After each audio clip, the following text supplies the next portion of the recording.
Pour plus d'éclairage sur ce sujet, nous recevons le ministre de l'Enseignement secondaire et de la formation professionnelle et technique, Dr Boubacar Samadougou. Bonsoir, monsieur le ministre. Bonsoir. Il est dit dans le reportage, il y a une hausse globale des taux de réussite pour cette année.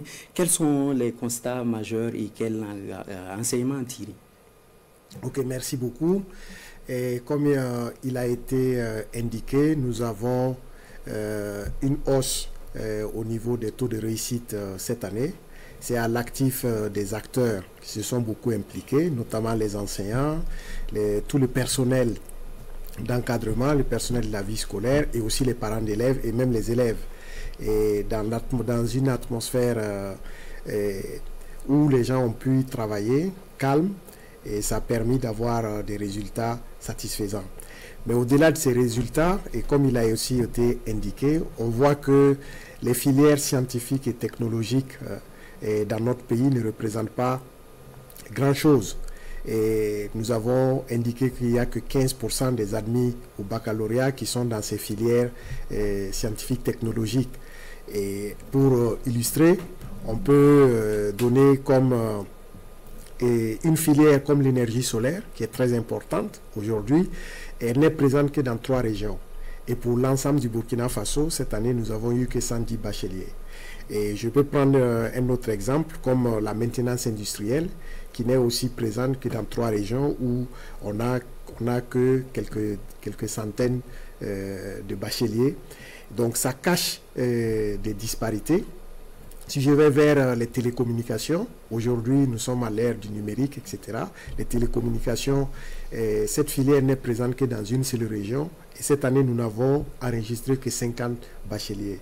Donc ce sont des constats qui sont là et sur lesquels nous allons travailler pour inverser la tendance.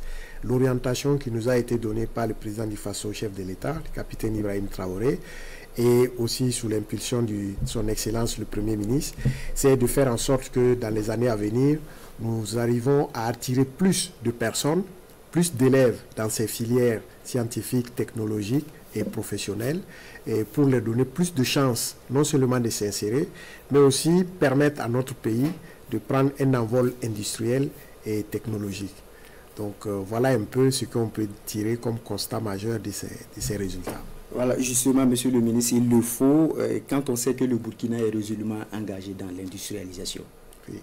Et oui, quand on regarde, vous avez vu que le président du Faso, chef de l'État, a eu à inaugurer plusieurs unités industrielles. Et dans ces unités industrielles, on a besoin de techniciens, on a besoin de techniciens supérieurs, on a besoin d'ingénieurs. Et tout cela, il faut les préparer. Et si on veut les préparer, il faut qu'on ait des filières dans toutes les régions qui puissent nous donner du personnel qui peut être formé pour des niveaux plus élevés ou aussi qui peut être préparé pour aller directement dans le marché du travail. C'est pour cela que, comme je disais tout à l'heure, nous voyons quelques filières. Si je prends par exemple la filière informatique, le bac H n'est présent que dans 2 régions du Burkina. Et cette année, on n'a eu que 90 admis. Donc c'est très faible.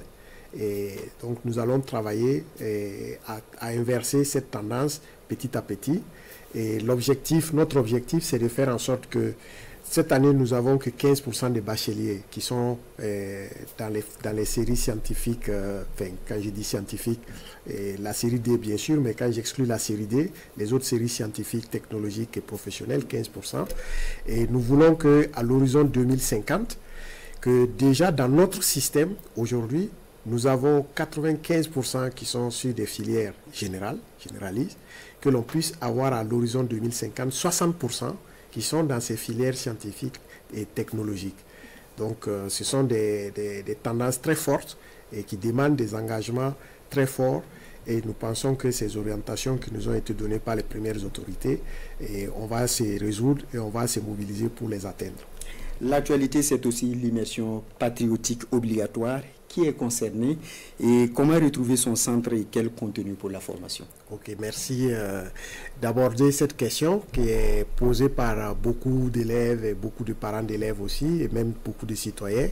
L'immersion patriotique concerne cette année tous les bacheliers éligibles, quand je dis tous les bacheliers éligibles, les bacheliers qui ne pourront ne pas prendre part à l'immersion patriotique, il s'agit des cas de maladie, des personnes qui pourront se déclarer après la visite médicale et qui seront déclarées totalement inaptes. C'est justifié alors? C'est justifié, donc ça doit être justifié.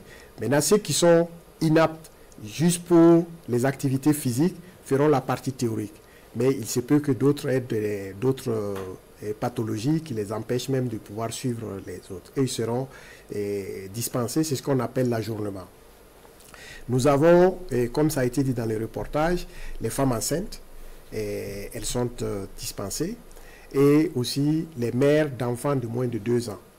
Et en plus de cela, nous avons des bacheliers qui ont des inscriptions dans des écoles qui commenceront l'année scolaire pendant la période de l'immersion. Donc ils pourront faire leur demande d'ajournement et l'ajournement sera accordé. Et enfin, nous avons nos compatriotes qui ont fait leur bac à l'étranger et qui souhaitent venir étudier au Burkina Faso. Il se peut qu'ils arrivent et que l'immersion ait déjà commencé. Donc quand ils arriveront, ils pourront aller dans les centres d'immersion, faire la demande d'ajournement et obtenir leur certificat d'ajournement. Donc voici les catégories de personnes qui sont dispensées en tant que bacheliers. Bien sûr, tous les bacheliers travailleurs du public comme du privé sont dispensés de l'immersion patriotique.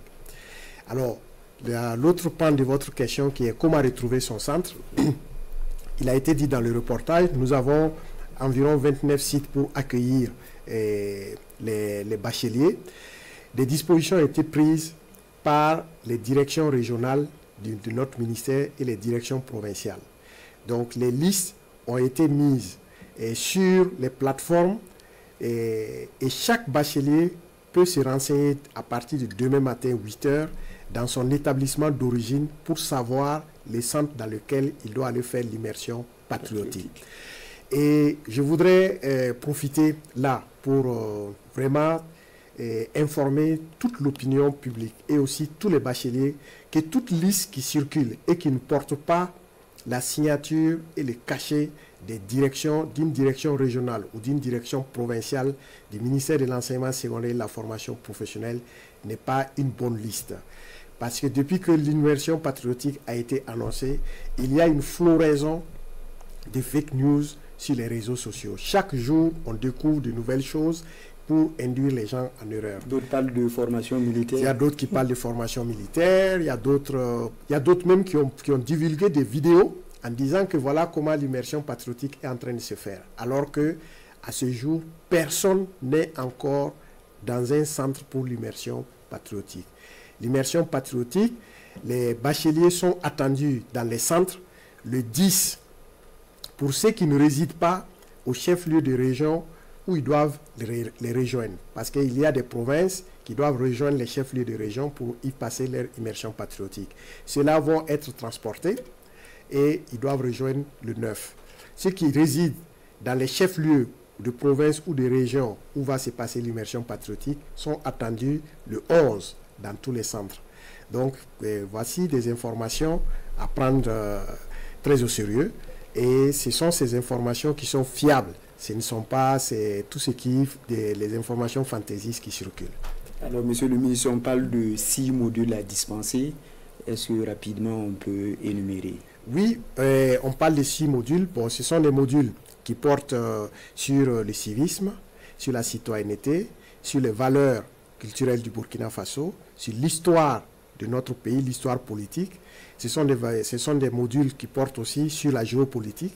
Et enfin, ce sont des modules qui portent sur le numérique et aussi l'entrepreneuriat. Vous savez, nous sommes au XXIe siècle, c'est le monde du numérique. Et l'entrepreneuriat, il est très important qu'on en parle. Et il n'y a pas longtemps, vous avez vu des chiffres qui ont circulé pour quelques milliers de postes qui sont lancés pour la fonction publique. Nous avons nous avions au moins 2 millions de candidatures.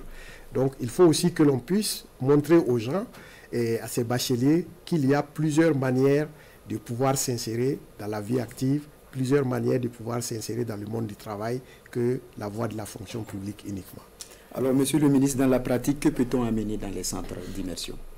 Alors, tout bachelier qui va dans un centre d'immersion patriotique doit apporter avec lui du matériel de couchage, une natte ou un sac de couchage, une couverture, un drap et un seau pour pouvoir se doucher et les couverts, une assiette, des couverts avec un gobelet. Et donc, voici l'essentiel qui est demandé aux bacheliers qui vont aller en immersion patriotique. L'usage du téléphone portable pendant l'immersion patriotique est formellement prohibé. Donc, ils n'auront pas besoin d'utiliser leur téléphone pendant l'immersion patriotique. Si jamais il y avait besoin d'utiliser le téléphone, on leur donnerait un téléphone pour le faire. Donc, voici quelques éléments qui est important de retenir. Voilà. Alors, merci à vous, monsieur le ministre de l'enseignement secondaire et de la formation professionnelle et technique.